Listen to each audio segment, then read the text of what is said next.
Hello નમસ્કાર જય Hind Vande Mataram friends તો મિત્રો આજે આપણે 1 થી 50 જેટલા જીકેના એમસીક્યુ જે છે એ લઈને આવ્યા છીએ મિત્રો નવા સિલેબસ મુજબ જે છે એ આપણે આજે એમસીક્યુ લઈને આવ્યા છીએ આવનારી એક્ઝામ જે છે કોન્સ્ટેબલની એની જો તમે તૈયારી કરતા હોય તો વિડીયોમાં છેલ્લે સુધી જોતા રહેજો આ એમસીક્યુ જે છે એ મિત્રો આવનારી એક્ઝામમાં તમને ખૂબ અને ખૂબ ઉપયોગી થવાના છે તો મિત્રો આવા જીકેના જે છે દરરોજ આપણે એમસીક્યુ લઈને આવીએ છીએ જો તમે ચેનલ ઉપર નવા હોય તો ચેનલને પણ ખાસ સબસ્ક્રાઇબ કરી રાખજો આપણી ચેનલ ઉપર જે છે તમને આવા જીકેના દરરોજ વિડીયો જોવા મળશે તો ચાલો શરૂ કરીએ પ્રશ્ન નંબર પહેલો કનૈયાલાલ મુનશીએ કયા રાજ્યમાં રાજ્યપાલ તરીકે સેવા આપી હતી કનૈયાલાલ મુનશીએ જે છે એ કયા રાજ્યમાં રાજ્યપાલ તરીકે સેવા આપી હતી તો કયા રાજ્યમાં આવશે અહીંયા રાઈટ આન્સર ઓપ્શન બી આવશે ઉત્તર પ્રદેશમાં જે છે ખાસ યાદ રાખજો કે કનૈયાલાલ મુનશીએ જે છે એ રાજ્યપાલ તરીકે સેવા આપી હતી ક્યાં તો ઉત્તર પ્રદેશ રાજ્યમાં ઓપ્શન બી આપણો અહીંયા રાઈટ આન્સર બની જશે ત્યારબાદનો ક્વેશ્ચન જોઈએ બીજો ગુજરાતમાં પ્રથમવાર વંદે માતરમ ગીત ક્યારે ગવાયું હતું ગુજરાતમાં જે છે પ્રથમવાર વંદે માતરમ ગીત જે છે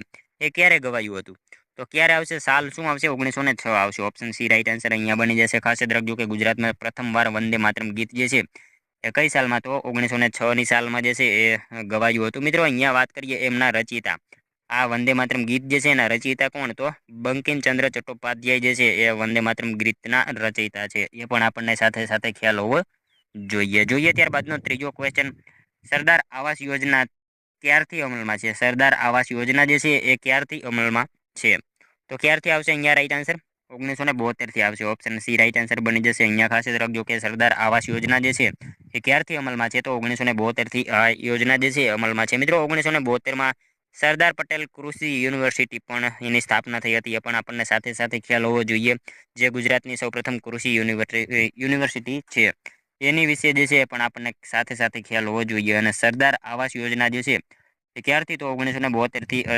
અમલમાં છે મિત્રો તમે વિડીયોમાં છેલ્લે સુધી જોતા રહેજો આપણે છેલ્લે જે છે લાસ્ટમાં એક 51મો ક્વેશ્ચન રાખેલો છે જેનો આન્સર તમારે કોમેન્ટમાં જણાવવાનો રહેશે તો વિડીયોમાં તમે છેલ્લે સુધી જોતા રહેજો જોઈએ ત્યારબાદનો ક્વેશ્ચન ચોથો સ્વચ્છ ગંગા માટે રાષ્ટ્રીય મિશન ભારતમાં કયા વર્ષથી શરૂ કરવામાં આવ્યું સ્વચ્છ ગંગા માટે જે છે રાષ્ટ્રીય મિશન ભારતમાં કયા વર્ષથી શરૂ કરવામાં આવ્યું હતું તો 2016 આવશે અહીંયા ઓપ્શન ડી રાઈટ આન્સર બની જશે ખાસ યાદ રાખજો કે સ્વચ્છ ગંગા માટે જે છે રાષ્ટ્રીય મિશન ભારતમાં કયા વર્ષથી તો 2016 થી શરૂ કરવામાં આવ્યું હતું ત્યારબાદનો ક્વેશ્ચન જોઈએ પાંચમો વાતાવરણના નીચલા ભાગમાં વાયુઓના સાપેક્ષ પ્રમાણમાં સંદર્ભમાં નીચેનામાંથી કયા વાયુનું સૌથી ઓછું પ્રમાણ છે વાતાવરણના નીચલા ભાગમાં વાયુઓના સાપેક્ષ પ્રમાણના સંદર્ભમાં જે છે નીચેનામાંથી જે છે કયા વાયુનું સૌથી ઓછું પ્રમાણ છે તો કયો વાયુ આવશે અહીંયા રાઈટ આન્સર હાઇડ્રોજન આવશે ઓપ્શન ડી રાઈટ આન્સર બની જશે ખાસ યાદ રાખજો કે વાતાવરણના નીચલા ભાગમાં જે છે વાયુઓના સાપેક્ષ પ્રમાણના સંદર્ભમાં જે છે હાઇડ્રોજન વાયુનું સૌથી ઓછું પ્રમાણ જોવા મળે છે ખાસ યાદ રાખજો મિત્રો તમને વિડીયો ગમતો હોય તો એક લાઇક કરજો અમે તમારી પાસે માત્ર એક લાઇકની આશા રાખીએ છીએ તો એક લાઇક તમે જરૂર કરી જ દેજો જોઈએ ત્યારબાદનો ક્વેશ્ચન છઠ્ઠો શ્રી સેલમ બંધ નીચેનામાંથી કઈ નદી પર બાંધવામાં આવ્યો છે શ્રી સેલમ બંધ જે છે એ નીચેનામાંથી કઈ નદી ઉપર બાંધવામાં આવેલો છે તો કૃષ્ણા નદી આવશે અહીંયા ઓપ્શન બી રાઈટ આન્સર આપણો બની જશે ખાસ યાદ રાખજો કે શ્રી સેલમ બંધ જે છે એ કઈ નદી ઉપર તો કૃષ્ણા નદી ઉપર જે છે એ બાંધવામાં આવેલો છે નેક્સ્ટ ક્વેશ્ચન જોઈએ ત્યારબાદનો ગુજરાતના કયા વિસ્તારમાં આરસની ખાણ છે ગુજરાતના કયા વિસ્તારમાં આરસની ખાણ છે તો અંબાજી આવશે ઓપ્શન સી રાઈટ આન્સર બની જશે અહીંયા ખાસ યાદ રાખજો કે ગુજરાતના કયા વિસ્તારમાં આરસની ખાણ તો અંબાજી જે છે ત્યાં ખાતે આરસની ખાણ આવેલી જ છે જોઈએ ત્યારબાદનું નેક્સ્ટ ક્વેશ્ચન નીચેનામાંથી કયું બંદર કચ્છના અખાત પર છે નીચેનામાંથી કયું બંદર જે છે કચ્છના અખાત ઉપર છે તો કયું બંદર આવશે રાઈટ આન્સર અહીંયા બેડી આવશે ઓપ્શન એ રાઈટ આન્સર બની જશે ખાસ યાદ રાખજો કે બેડી બંદર જે છે કચ્છના અખાત પર આવેલું છે મિત્રો અહીંયા વાત કરીએ હજીરા જે છે ને એ ક્યાં આવશે એ પણ આપણને ખ્યાલ હોવો જોઈએ હજીરા જે છે એ સુરત ખાતે આવશે ઘોઘા બંદર ભાવનગર આવશે જાફરાબાદ જે છે એ ક્યાં આવશે અમરેલી ખાતે આવશે ખાસ યાદ રાખીશું આ ત્રણેય વિશે પણ આપણને માહિતી ખ્યાલ હોવી જ જોઈએ ત્યારબાદનો નેક્સ્ટ ક્વેશ્ચન નવમો વિશ્વ આરોગ્ય દિવસ અથવા વિશ્વ સ્વાસ્થ્ય દિવસ તરીકે કયો દિવસ ઉજવાય છે વિશ્વ આરોગ્ય દિવસ અથવા તો વિશ્વ સ્વાસ્થ્ય દિવસ તરીકે કયા દિવસ તરીકે ઉજવવામાં આવે છે તો શું આવશે રાઈટ આન્સર અહીંયા 7 એપ્રિલ આવશે ઓપ્શન સી રાઈટ આન્સર બની જશે ખાસ યાદ રાખજો કે વિશ્વ આરોગ્ય દિવસ જે છે એ ક્યારે તો 7 એપ્રિલના રોજ મનાવવામાં આવે છે ત્યારબાદનો ક્વેશ્ચન જોઈએ 10મો વર્ષ 2024ની વિશ્વ આરોગ્ય દિવસની થીમ શું હતી વર્ષ 2024ની જે છે એ વિશ્વ આરોગ્ય દિવસની થીમ જે છે એ શું હતી તો શું આવશે અહીંયા right answer my health my right option C right answer બની જશે ખાસ યાદ રાખજો કે 2024ની વિશ્વ આરોગ્ય દિવસની થીમ જે છે શું તો માય હેલ્થ માય રાઈટ એની આ જે છે દિવસની થીમ હતી ખાસ યાદ રાખજો મારું સ્વાસ્થ્ય મારો અધિકાર એનું જે છે હાથીમતી ખાસ યાદ રાખીશું. ત્યારબાદનો ક્વેશ્ચન જોઈએ 11મો. પૂરા પાષાણ કાળને કેટલા ભાગમાં વિભાજિત કરવામાં આવ્યું છે? પૂરા પાષાણ કાળને જે છે કેટલા ભાગમાં વિભાજિત કરવામાં આવેલું છે? તો કેટલા ભાગમાં આવશે? રાઈટ આન્સર અહીંયા 3 ભાગમાં આવશે. ઓપ્શન બી રાઈટ આન્સર આપણો બને છે કે પૂરા પાષાણ કાળને જે છે કેટલા ભાગમાં? તો 3 ભાગમાં વિભાજિત કરવામાં આવેલું છે. ત્યારબાદનો ક્વેશ્ચન જોઈએ પૂરા પાષાણ કાળ દરમિયાન હથિયારો બનાવવા માટે કયા પથ્થરનો ઉપયોગ કરવામાં આવતો હતો? પૂરા પાષાણ કાળ દરમિયાન જે છે હથિયારો બનાવવા માટે કયા પથ્થરોનો ઉપયોગ કરવામાં આવતો હતો? તો કયા પથ્થરો આવશે? રાઈટ આન્સર અહીંયા ક્વોટઝાઇટ પથ્થર આવશે. ઓપ્શન એ રાઈટ આન્સર આપણો બની જશે. પૂરા પાષાણ કાળ દરમિયાન હથિયારો બનાવવા માટે જે છે એ ક્વોટઝાઇટ પથ્થર જે છે એનો ઉપયોગ કરવામાં આવતો હતો. ખાસ યાદ રાખજો. ત્યારબાદનો ક્વેશ્ચન જોઈએ કયા કાળ દરમિયાન માનવ અગ્નિનો ઉપયોગ કરતા શીખ્યો? કયા કાળ દરમિયાન જે છે માનવી અગ્નિનો ઉપયોગ કરતા શીખ્યો હતો? તો કયા કાળ દરમિયાન આવશે અહીંયા? રાઈટ આન્સર મધ્ય પૂરા પાષાણ કાળ આવશે. ઓપ્શન સી રાઈટ આન્સર બની જશે. ખાસ યાદ રાખજો કે માનવી જે છે અગ્નિનો ઉપયોગ ક્યારે શીખ્યો? તો મધ્ય પૂરા પાષાણ કાળ દરમિયાન જે છે માનવી અગ્નિનો ઉપયોગ કરતા શીખેલો હતો. જોઈએ ત્યારબાદનો નેક્સ્ટ ક્વેશ્ચન 14મો. ગુજરાતમાં શહીદ ભગતસિંહની એકમાત્ર પ્રતિમા સૌપ્રથમ કયા શહેરમાં મૂકવામાં આવી હતી? મિત્રો ગુજરાતમાં જે છે શહીદ ભગતસિંહની એકમાત્ર પ્રતિમા સૌપ્રથમ કયા શહેરમાં મૂકવામાં આવી હતી? તો વડોદરામાં મૂકવામાં આવેલી હતી. ઓપ્શન એ રાઈટ આન્સર બની જશે. ખાસ યાદ રાખજો કે ગુજરાતમાં જે છે વડોદરા ખાતે ભગતસિંહની એકમાત્ર પ્રતિમા સૌપ્રથમ મૂકવામાં આવેલી હતી. નેક્સ્ટ ક્વેશ્ચન જોઈએ ત્યારબાદનો આંધળી ગલી કૃતિના સાહિત્યકાર જણાવો. આંધળી ગલી આ એક પ્રકારની કૃતિ છે. એના સાહિત્યકાર જે છે નીચેનામાંથી કોણ છે? તો ધીરુબેન પટેલ આવશે. ઓપ્શન બી રાઈટ આન્સર બની જશે. અહીંયા ખાસ યાદ રાખજો કે આંધળી ગલી આ કૃતિના સાહિત્યકાર કોણ? તો ધીરુબેન પટેલ છે. જોઈએ ત્યારબાદનો નેક્સ્ટ ક્વેશ્ચન અશક્ય અને નામુમકિન ઉપનામથી કયા લેખક જાણીતા છે? અશક્ય અને નામુમકિન ઉપનામ જે છે કયા લેખકના છે? તો કયા લેખકના આવશે? રાઈટ આન્સર અહીંયા પ્રીતિસેન ગુપ્તા આવશે. ઓપ્શન સી રાઈટ આન્સર બની જશે. અશક્ય અને નામુમકિન આ ઉપનામ જે છે કયા લેખકના? તો પ્રીતિસેન ગુપ્તાના આ ઉપનામ છે. મિત્રો તમે વિડીયોમાં છેલ્લે સુધી જોતા રહેજો અને છેલ્લે જે છે આ 50માંથી તમારા કેટલા સાચા પડે છે એ પણ તમારે કોમેન્ટમાં જણાવવાનું રહેશે. જોઈએ ત્યારબાદનું નેક્સ્ટ ક્વેશ્ચન ગુજરાતી સાહિત્ય સભાની સ્થાપના કઈ સાલમાં થઈ હતી? ગુજરાતી સાહિત્ય સભાની સ્થાપના જે છે કઈ સાલમાં થઈ? તો કઈ સાલમાં આવશે? 1904માં આવશે. ઓપ્શન બી રાઈટ આન્સર બની જશે. અહીંયા ખાસ યાદ રાખજો કે ગુજરાતી સાહિત્ય સભાની સ્થાપના જે છે એ ક્યારે થઈ હતી? તો 1904ની સાલમાં થયેલી હતી. નેક્સ્ટ ક્વેશ્ચન જોઈએ ત્યારબાદનો ધીરુભાઈ પરીખનો જન્મ ક્યાં થયો હતો? ધીરુભાઈ પરીખ એમનો જન્મ જે છે ક્યાં થયો હતો? તો વિરમગામ ખાતે આવશે. ઓપ્શન સી રાઈટ આન્સર બની જશે. અહીંયા ખાસ યાદ રાખજો કે ધીરુભાઈ પરીખ જે છે એમનો જન્મ ક્યારે ક્યાં? તો વિરમગામ ખાતે થયેલો હતો. વિરમગામમાં મિત્રો વાત કરીએ તો 2 તળાવો આવેલા છે. એ પણ આપણને સાથે સાથે ખ્યાલ હોવો જોઈએ. કયા કયા? તો મુનસર તળાવ અને ગંગાસર તળાવ. આ બંને તળાવ જે છે એ વિરમગામમાં આવેલા છે. ખાસ યાદ રાખજો. ત્યારબાદનો ક્વેશ્ચન જોઈએ ઘડતર અને ચણતર કોની આત્મકથા છે? આ ઘડતર અને ચણતર આત્મકથા છે તો એ કોની છે?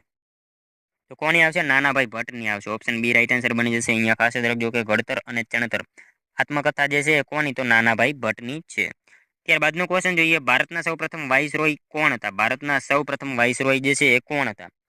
તો કોણ આવશે? કેનિંગ આવશે. લોર્ડ કેનિંગ જે છે ભારતના સૌપ્રથમ વાઇસરોય હતા. ખાસ યાદ રાખીશું.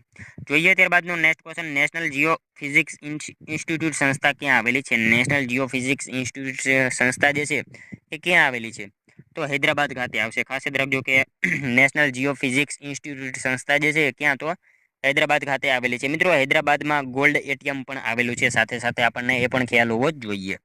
નેક્સ્ટ ક્વેશ્ચન જોઈએ ત્યારબાદનો સિંગદાણામાં ભેજ રહી ગયો હોય તો તેના સંગ્રહ દરમિયાન કયું ઝેરી તત્વ ઉત્પન્ન થાય છે? સિંગદાણામાં જો ભેજ રહી ગયો હોય તો તેના સંગ્રહ દરમિયાન જે છે કયું ઝેરી તત્વ ઉત્પન્ન થાય છે? તો કયું આવશે? રાઈટ આન્સર અહીંયા આલ્ફા ટોક્સિન આવશે. ઓપ્શન બી રાઈટ આન્સર બની જશે. જો સિંગદાણામાં ભેજ રહી ગયો હોય તો તેના સંગ્રહ દરમિયાન જે છે આલ્ફા ટોક્સિન એ ઝેરી તત્વ જે છે ઉત્પન્ન થતું હોય છે. ખાસ યાદ રાખજો. ત્યારબાદનું ક્વેશ્ચન જોઈએ ગુજરાતમાં પાવાગઢ પર્વતની અંદાજિત ઊંચાઈ કેટલી છે? ગુજરાતમાં જે છે પાવાગઢ પર્વતની અંદાજિત ઊંચાઈ જે છે એ કેટલી છે? તો 800 મીટર જેટલી આવશે. ઓપ્શન ડી રાઈટ આન્સર બની જશે. અહીંયા ખાસ યાદ રાખજો કે ગુજરાતમાં પાવાગઢ પર્વતની અંદાજિત ઊંચાઈ જે છે એ કેટલી? તો 800 મીટર જેટલી છે.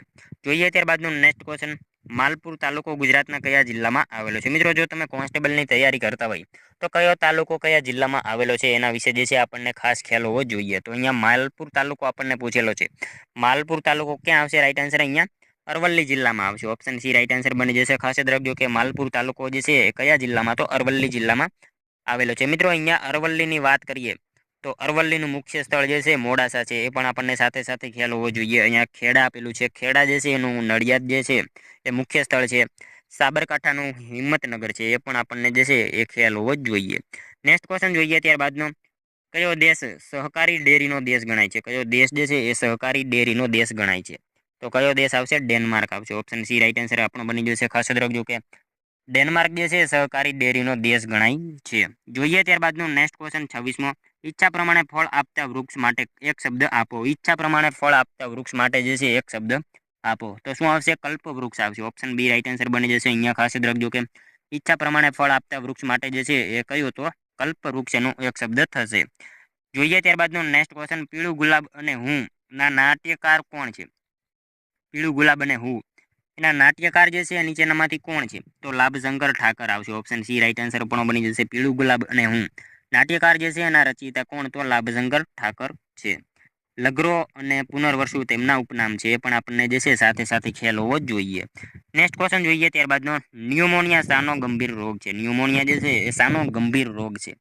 તો શાનો આવશે? ફેફસાને લગતો આવશે. ઓપ્શન બી રાઈટ આન્સર બની જશે. ખાસ યાદ રાખજો કે ન્યુમોનિયા જે છે એ ફેફસાને લગતો ગંભીર પ્રકારનો રોગ છે. મિત્રો 12 નવેમ્બર વિશ્વ ન્યુમોનિયા દિવસ તરીકે મનાવવામાં આવે છે, એ પણ આપણને સાથે સાથે ખ્યાલ હોવો જોઈએ. ક્યારે? તો 12 નવેમ્બર ન્યુમોનિયા દિવસ તરીકે મનાવવામાં આવે છે. ન્યુમોનિયા જે છે એ શેનો? તો ફેફસાને લગતો ગંભીર રોગ છે. ખાસ યાદ રાખજો. ત્યારબાદનું ક્વેશ્ચન જોઈએ, કચ્છના કયા શહેરમાં ખારેક સંશોધન કેન્દ્ર આવેલું છે? કચ્છના કયા શહેરમાં જે છે એ ખારેક સંશોધન કેન્દ્ર આવેલું છે?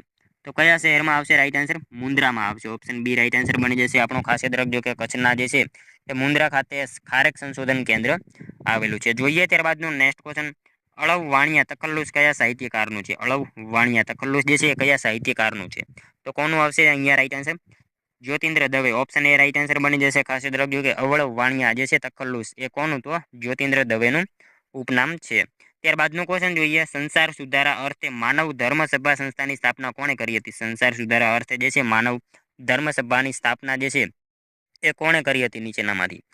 તો મિત્રો આપણે સૌ જાણીએ છીએ કે સંસાર સુધારા અર્થે માનવધર સભા જે છે એ કોણે? તો દુર્ગારામ મહેતાએ જે છે એ સ્થાપનાની શરૂઆત કરેલી હતી. સંસ્થાની સ્થાપના કરી હતી.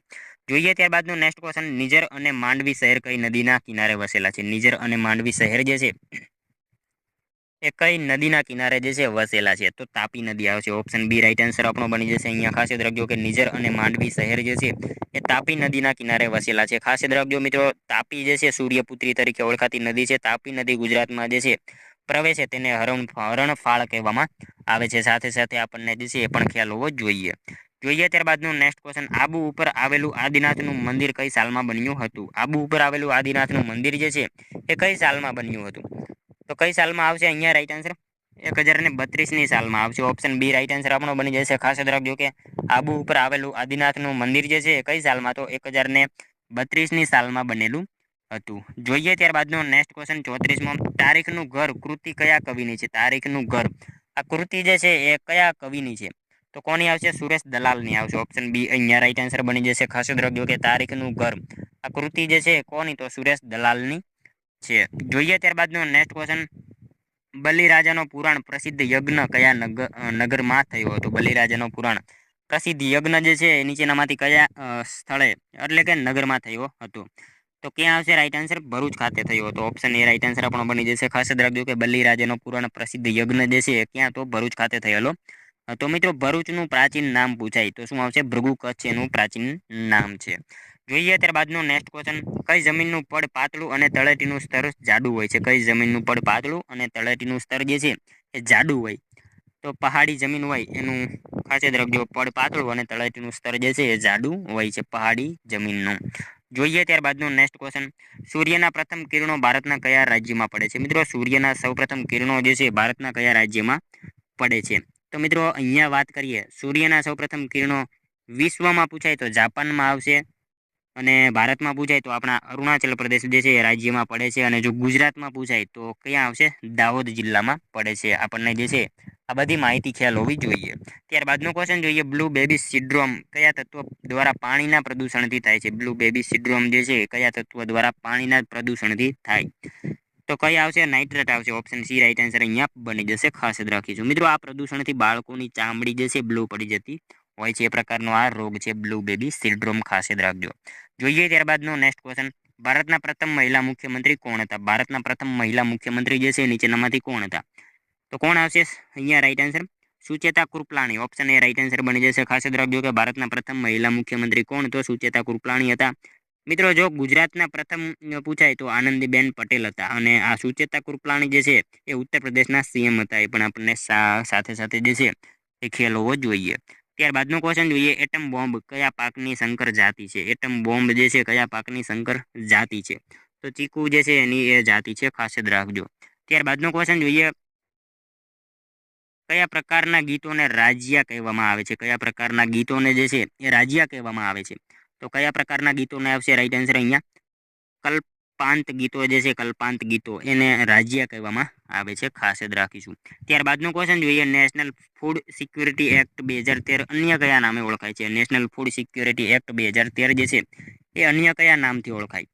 તો કયો આવશે right answer? Right to food act આવશે. ઓપ્શન બી રાઈટ આન્સર આપણો બની જશે. અહીંયા ખાસ યાદ રાખજો કે નેશનલ ફૂડ સિક્યુરિટી એક્ટ 2013 જે છે એ બીજા કયા નામે? તો રાઈટ ટુ ફૂડ એક્ટ તરીકે ઓળખાય છે. જોઈએ ત્યારબાદનો ક્વેશ્ચન, ઝવેરચંદ મેઘાણીને રાષ્ટ્રીય શાયરનું બિરુદ અપાવનાર લોકપ્રિય કાવ્ય સંગ્રહ કયું છે? ઝવેરચંદ મેઘાણીને જે છે રાષ્ટ્રીય શાયરનું બિરુદ અપાવનાર લોકપ્રિય કાવ્ય સંગ્રહ નીચેનામાંથી કયું છે?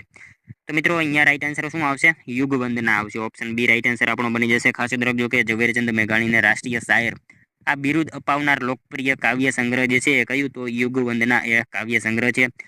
મિત્રો અહીંયા વાત કરીએ રાષ્ટ્રીય શાયરનું બિરુદ આપનાર જે છે કોણ હતા? તો કોણ આવશે? ગાંધીજી હતા. એ પણ આપણને ખ્યાલ હોવો જોઈએ. ગાંધીજીને જે છે એ મહાત્મા બિરુદ કોણે આપ્યું? આવો પ્રશ્ન પૂછાય તો પાછું એ રવિન્દ્રનાથ ટાગોરે એમને મહાત્માનું બિરુદ આપ્યું હતું. અને પછી જે છે ગાંધીજીએ ફરી પાછું રવિન્દ્રનાથ ટાગોરને એક બિરુદ આપ્યું હતું. એ બિરુદ કયું? તો ગુરુદેવનું બિરુદ. એ પણ આપણને સાથે સાથે ખ્યાલ હોવો જ જોઈએ. જોઈએ ત્યારબાદનો ક્વેશ્ચન, નીચેનામાંથી ખરીફ પાક જણાવો. નીચેનામાંથી ખરીફ પાક જણાવો.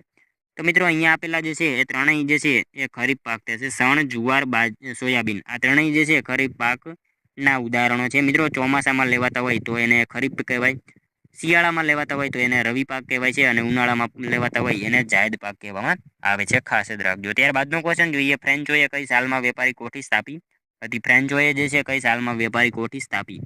તો શું આવશે રાઈટ આન્સર અહીંયા? 1667ની સાલમાં જે છે ફ્રેન્ચોએ વેપારી કોઠી સ્થાપી હતી. ક્યાં? તો સુરતમાં સ્થાપી હતી. એ પણ આપણને સાથે સાથે ખ્યાલ હોવો જોઈએ. જોઈએ ત્યારબાદનો નેક્સ્ટ ક્વેશ્ચન, સંવેદ શિખરજી જૈન મંદિર કયા રાજ્યમાં આવેલું છે? સંવેદ શિખરજી જૈન મંદિર જે છે એ કયા રાજ્યમાં આવેલું છે? તો શું આવશે? ઝારખંડમાં આવશે. ઓપ્શન સી રાઈટ આન્સર આપણો બની જશે. ખાસ યાદ રાખજો કે સંવેદ શિખરજી જૈન મંદિર જે છે કયા રાજ્યમાં? તો ઝારખંડ રાજ્યમાં આવેલું છે. ઝારખંડમાં પારસનાથ હિલ ત્યાં આવેલું છે. અને મિત્રો એવું કહેવાય છે કે જૈનોના 24 તીર્થકરો છે એમાંથી 20 જે હતા ને એમણે અહીંયા મુક્તિ મળી હતી એવું કહેવામાં આવે છે. ખાસ યાદ રાખજો. ત્યારબાદનો ક્વેશ્ચન જોઈએ, ગુજરાતમાં સૌથી વધુ મકાઈ કયા જિલ્લામાં થાય છે? ગુજરાતમાં મિત્રો સૌથી વધારે મકાઈ જે છે એનું ઉત્પાદન કયા જિલ્લામાં થાય છે? તો પંચમહાલમાં થશે. ઓપ્શન બી રાઈટ આન્સર બની જશે. ખાસ યાદ રાખજો કે ગુજરાતમાં સૌથી વધારે મકાઈ કયા જિલ્લામાં? તો પંચમહાલ જિલ્લામાં થાય છે. ભારતમાં સૌથી વધારે પૂછાય તો શું આવશે? કર્ણાટકમાં આવશે. અને વિશ્વમાં જો સૌથી વધારે પૂછાય તો યુએસએમાં આવશે. ખાસ યાદ રાખીશું. ત્યારબાદનો ક્વેશ્ચન જોઈએ, સંગીતના સાધનો બનાવવા માટે કઈ મિશ્ર ધાતુ વપરાય છે? સંગીતના સાધનો બનાવવા માટે જે છે એ કઈ મિશ્ર ધાતુનો ઉપયોગ થાય? તો પિત્તળનો ઉપયોગ કરવામાં આવે છે સંગીતના સાધનો બનાવવા માટે. ખાસ યાદ રાખીશું. ત્યારબાદનો ક્વેશ્ચન જોઈએ, મૂળભૂત ધાતુઓ પૈકી ઉષ્માની સૌથી ઉત્તમ સુવાહક ધાતુ કઈ છે? મૂળભૂત ધાતુઓ પૈકી ઉષ્માની સૌથી ઉત્તમ સુવાહક ધાતુ જે છે નીચેનામાંથી કઈ છે? તો ચાંદી આવશે. ઓપ્શન એ અહીંયા આપણો રાઈટ આન્સર બની જશે. જોઈએ ત્યારબાદનો નેક્સ્ટ ક્વેશ્ચન 50મો, નાટ્યશાસ્ત્ર બધા માનવીય ભાવોને કેટલા રસોમાં વિભાજિત કરે છે? નાટ્યશાસ્ત્ર જે છે એ બધા માનવીય ભાવોને જે છે કેટલા રસોમાં વિભાજિત કરે? તો 9 જેટલા જે છે રસોમાં વિભાજિત કરે છે નાટ્યશાસ્ત્ર. ખાસ યાદ રાખજો. જોઈએ મિત્રો લાસ્ટ 51મો ક્વેશ્ચન જે છે એ તમારે કોમેન્ટમાં એનો આન્સર જણાવવાનો રહેશે. કોમેન્ટમાં આ એક આનો આન્સર જે છે તમારે જણાવવાનો રહેશે. માથેરાન ગિરિમથક કયા રાજ્યમાં આવેલું છે? મિત્રો સાવ ઇઝી ક્વેશ્ચન આપણે લાસ્ટમાં 51મો રાખીએ છીએ, જેનો આન્સર તમારે એક કોમેન્ટમાં જણાવવાનો રહેશે. સાથે સાથે મિત્રો આ 50માંથી તમારા કેટલા સાચા પડે છે એ પણ તમારે કોમેન્ટમાં જણાવવાનું રહેશે. તો મિત્રો આ તો વિડીયો, જો તમને વિડીયો પસંદ આવ્યો હોય તો એક લાઇક કરજો, તમારા મિત્રો જોડે શેર કરજો જેથી અમને પણ ઉપયોગી બને. અને મિત્રો જો આપણી ચેનલ ઉપર તમે નવા હોય તો ચેનલને ખાસ સબસ્ક્રાઇબ કરી રાખજો. આપણી ચેનલ ઉપર તમને આવા દરરોજ જીકેના વિડીયો જોવા મળશે. તો મળશો હવે કાલે બીજા વિડીયોમાં. ત્યાં સુધી જય હિન્દ, વંદે માતરમ.